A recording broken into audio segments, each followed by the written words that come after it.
अमिताभ बच्चन, जिन्हें बॉलीवुड में big B या शहंशाह के नाम से जाना जाता है, का जन्म 11 अक्टूबर 1942 को इलाहाबाद, भारत में एक समृद्ध साहित्यिक परिवार में हुआ था। उनके पिता हरिवंश राय बच्चन एक प्रसिद्ध कवि थे और उनकी मां तेजी बच्चन एक सशक्त महिला थीं, जिनका उन पर बहुत प्रभाव था। एक लंबे, दुबले-पतले और गहरी आवाज वाले लड़के से अमिताभ भारतीय सिनेमा के सबसे महान प्रतीक बन गए। उन्होंने 1773 में जया भादुड़ी से विवाह किया, जो एक प्रतिभाशाली अभिनेत्री थीं और उनके जीवन में एक अपरिहार्य साथी बन गईं। उनके दो बच्चे हैं, श्वेता बच्चन नंदा और अभिषेक बच्चन। दोनों में ही अपने माता-पिता की कलात्मक विरासत है। अमिताभ सिर्फ एक अभिनेता ही नहीं, बल्कि ताकत के प्रतीक भी हैं, जिन्होंने लाखों प्रशंसकों के दिलों में अपनी छाप छोड़ने के लिए उतार-चढ़ाव को पार किया है। उनका जीवन एक मोटी किताब है, जिसमें खुशी, दुख और जीने की इच्छा के बारे में गहन सबक शामिल है। अमिताभ बच्चन का करियर एक लंबी और उतार-चढ़ाव भरी यात्रा रही है, जिसमें शुरुआती दिनों से लेकर प्रसिद्धि की ऊंचाइयों, फिर गिरावट और फिर मजबूत वापसी तक का सफर शामिल है। उन्होंने 1960 के दशक के अंत में बॉलीवुड में प्रवेश किया, जब वे एक बाहरी व्यक्ति थे, जिनके पास न तो कोई संपर्क था और न ही पारंपरिक रूप से अच्छी शक्ल थी। उनकी पहली फिल्म सात हिंदुस्तानी 1963 कोई बड़ी सफलता नहीं रही, लेकिन उनकी गहरी आवाज और आकर्षक कद ने उन्हें फिल्म निर्माताओं का ध्यान आकर्षित किया। उन्हें असली सफलता जंजीर 1973 से मिली, जिसमें उन्होंने विजय की भूमिका निभाई, एक उग्र, शक्तिशाली इंस्पेक्टर जो उत्पीड़ित मजदूर वर्ग का प्रतिनिधित्व करता है। इस भूमिका ने न केवल उन्हें स्टार बनाया, बल्कि एक प्रतिष्ठित एंग्री यंग मैन भी बनाया, जिसने भारतीय सिनेमा की एक पूरी पीढ़ी को परिभाषित किया। इसके बाद दीवार 1975, शोले 1975 और डॉन 1978 जैसी फिल्मों ने न केवल बॉक्स ऑफिस के रिकॉर्ड तोड़े, बल्कि उन्हें लाखों लोगों का आदर्श भी बना दिया। उनकी आवाज, सशक्त अभिनय और भावनाओं को व्यक्त करने की क्षमता ने उन्हें अभूतपूर्व बना दिया। 1970 और 1980 का दशक अमिताभ के लिए सुनहरे दिन थे। उन्होंने अथक परिश्रम किया और साल में 4 से 5 फिल्में बनाईं, जिनमें एक्शन, रोमांस से लेकर त्रासदी तक शामिल थीं। अमर अकबर एंथनी 1987 में उन्होंने हास्य भूमिकाओं में अपनी बहुमुखी प्रतिभा दिखाई, जबकि त्रिशूल 1878 और मुकद्दर का सिकंदर 1878 में उन्होंने एक अत्यंत दयालु व्यक्ति की मनोवैज्ञानिक गहराइयों को दर्शाया। उन्हें कई पुरस्कार मिले हैं, जिनमें सर्वश्रेष्ठ अभिनेता के लिए कई फिल्मफेयर पुरस्कार भी शामिल हैं। लेकिन शिखर हमेशा नहीं रहता। 1982 में कुल्ली फिल्म की शूटिंग के दौरान एक एक्शन सीन करते समय उनकी गंभीर दुर्घटना हो गई थी। एक मुक्का लगने से उसे अंदरूनी चोटें आईं और उसकी हालत जीवन के लिए खतरा बन गई। पूरा भारत उनके लिए प्रार्थना करता था और वे जहां भी रहे वहीं रहे। कुली 1983 में उनकी वापसी को दर्शकों ने दैवीय विजय के रूप में देखा, लेकिन मिशन की दुर्घटना ने गहरे भावनात्मक घाव छोड़ दिए। उन्होंने एक बार कहा था कि अस्पताल में मौत का सामना करते हुए बिताए दिनों में वे भय और लाचारी से रो पड़ते थे। हालांकि अमिताभ का करियर हमेशा एक जैसा नहीं रहा। 1990 के दशक के प्रारंभ में उन्हें कई विनाशकारी असफलताओं का सामना करना पड़ा। जादूगर 1989, तूफान 1989 और अजूबा 1991 जैसी फिल्में न केवल व्यावसायिक रूप से असफल रहीं, बल्कि इससे उनकी अभिनय क्षमता पर भी संदेह होने लगा। उन्होंने अपनी छवि बदलने की कोशिश की, हास्य और खलनायक की भूमिकाओं में हाथ आजमाया, लेकिन दर्शकों ने उन्हें उनकी परिचित नायक की भूमिका से बाहर स्वीकार नहीं किया। 1995 में जब उन्होंने production company ABCL, Amitabh Bachchan corporation limited की स्थापना की, तो वित्तीय दबाव बढ़ गया। कंपनी ने भारत में 1996 की मिस वर्ल्ड प्रतियोगिता का आयोजन किया, लेकिन उसे भारी घाटा हुआ और वह लाखों रुपए के कर्ज में डूब गया। अमिताभ ने एक बार बताया था कि कई रातें ऐसी भी थीं जब वह अपने शांत घर में अकेले बैठकर अपनी संपत्ति जब्त होते देखते थे और असफलता की भावना के कारण रोते थे। उन्हें कई संपत्तियां बेचनी पड़ी, सार्वजनिक अपमान का सामना करना पड़ा और उन्हें लगा कि उनका करियर खत्म हो गया है। लेकिन उन्होंने हार नहीं मानी। 2000 में वह कौन बनेगा करोड़पति केबीसी के मेजबान के रूप में लौटे, जो who wants to be a millionaire का भारतीय संस्करण था। उनके आकर्षण, बुद्धिमत्ता और सुगमता ने शो को शानदार सफलता दिलाई और उन्हें पुनः शीर्ष पर पहुंचा दिया। इसके बाद की फिल्मों जैसे बागबान 2003, ब्लैक 2005 और पा 2009 ने उनकी चिरकालिक प्रतिभा को पुष्ट किया। हालांकि अपनी परछाई से उभरने के लिए उन्हें दोगुनी मेहनत करनी पड़ी। अमिताभ बच्चन के जीवन में सबसे बड़ा दुख शायद उनकी मां तेजी बच्चन का 2007 में निधन था। तेजी न केवल उनकी मां थीं, बल्कि उनकी दोस्त, मार्गदर्शक और वह व्यक्ति थीं जिन्होंने उनके व्यक्तित्व और करियर को आकार दिया। उन्होंने एक बार कहा था कि जब 2003 में उनके पिता हरिवंश राय बच्चन का निधन हुआ तो वे बहुत दुखी हुए थे, लेकिन उनकी मां की मृत्यु ने तो और भी गहरा घाव छोड़ दिया। कोलकाता में उनके शुरुआती कठिन दिनों से लेकर जहां उन्होंने न्यूनतम योग्यता वाले ऑफिस बॉय के रूप में काम किया था, सुपरस्टार बनने तक वह उनके पीछे रहीं।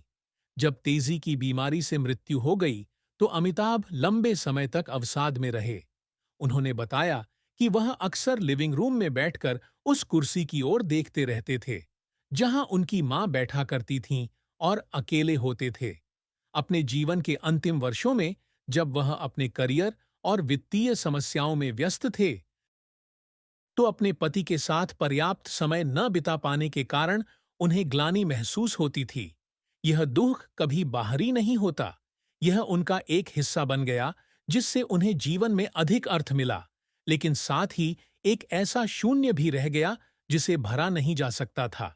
इसके अतिरिक्त उनके जीवन में एक और दुखद बात वह थी जब उन्हें मृत्यु और बीमारी का सामना करना पड़ा।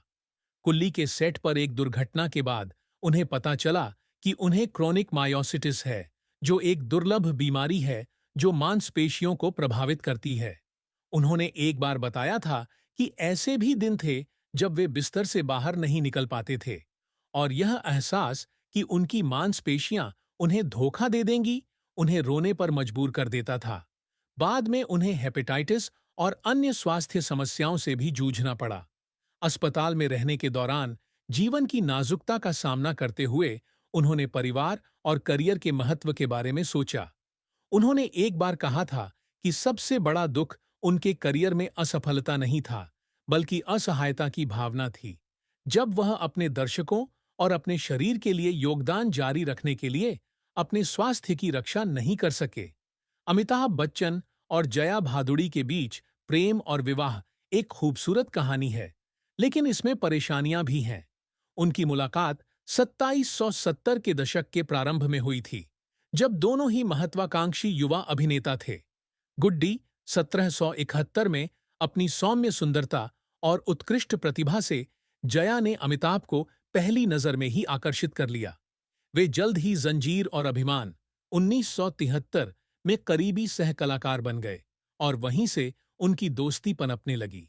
जंजीर की सफलता के बाद अमिताभ ने जया को शादी के लिए प्रपोज किया और 3 जून 1973 को एक सादे समारोह में उनकी शादी हो गई। उनकी शादी शुरू में खुशहाल रही।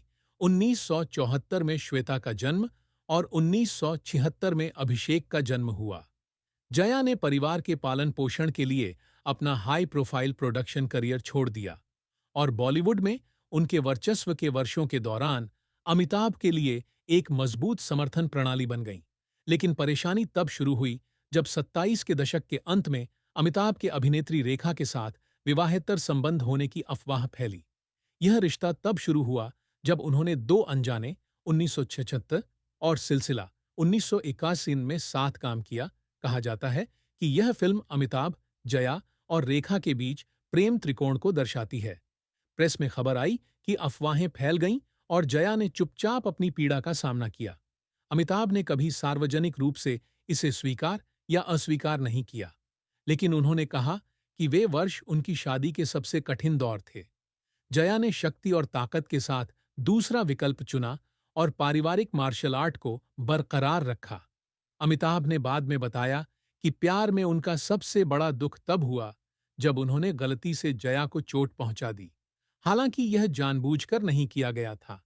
शोर मचाने के कारण वह खुद को दोषी महसूस करता था और काम के दबाव के कारण वह अपने परिवार से दूर रहता था।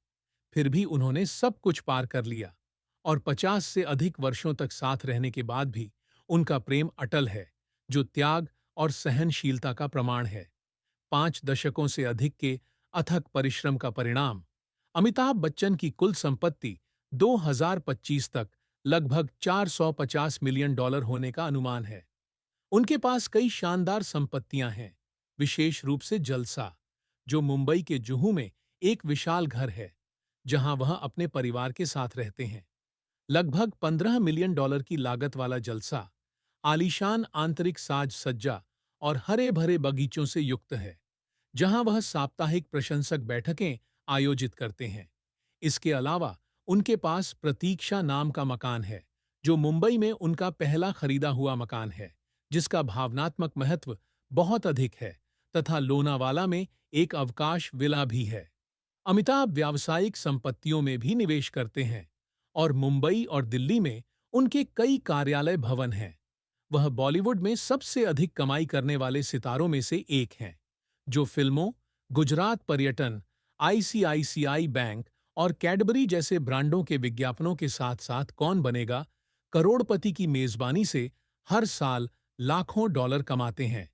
1990 के दशक में कर्ज के कारण अपनी संपत्ति गंवाने के बावजूद उन्होंने बुद्धिमत्ता और कार्यकुशलता से अपने साम्राज्य का पुनर्निर्माण किया।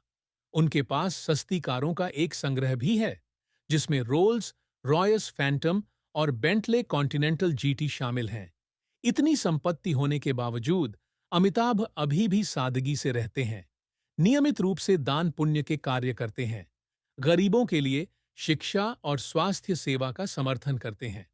अमिताभ बच्चन का परिवार उनके दुखों को जानता है, हालांकि अकेले वह ही उन्हें स्पष्ट रूप से देख पा रहे हैं।